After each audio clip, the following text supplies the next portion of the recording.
शेतकरी मित्रांनो, स्वागत आहे तुमचं आपल्या लोकप्रिय युट्यूब चॅनलवरती। शेतकऱ्यांसाठी एक आनंदाची बातमी आहे।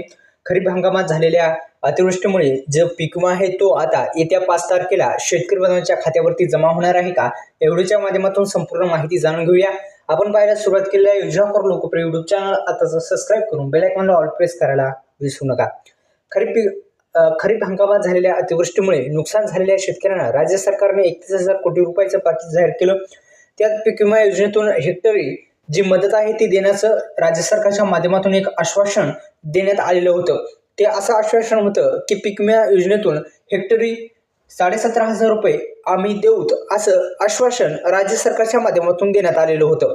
तर एकंदरीत या संदर्भात आपण माहिती घेण्यापूर्वी आपण पाहायला सुरुवात केलेल्या योजनाखोर लोकप्रिय युट्यूब चॅनल कोण जर या युट्यूब चॅनलला आपण मित्रांनो जर सबस्क्राईब केलं नसेल तर आता असं सबस्क्राईब करा आणि या व्हिडिओला लाईक करायला विसरू नका।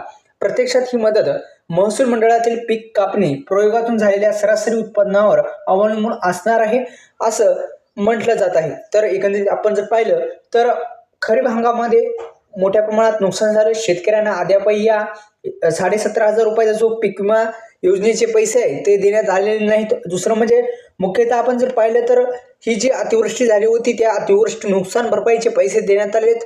तर शेतकऱ्यांना राज्य सरकारने 31,000 कोटी रुपयाचे जे पॅकेज जाहीर झालं त्यामध्ये विमा योजनेमध्ये एकंदरीत 17,500 रुपये देऊ असं आश्वासन दिलं होतं। आणि मुख्यतः पाहिलं तर यामध्ये अद्यापही शेतकरी बांधवांच्या खात्यामध्ये पीक विमा जमा झालेला नाही आणि पीक विमा जे आहे तो आता लवकरच वितरित करण्यात यावा एवढीच राज्य सरकारला विनंती आहे। दुसरं म्हणजे आपण जर पाहिलं तर प्रत्यक्षात ही मदत महसूल मंडळातील पीक कापणी प्रयोगातून झालेल्या सरासरी उत्पन्नावर अवलंबून असणार असल्याचे सुद्धा महसूल मंडळाने म्हटलेलं आहे।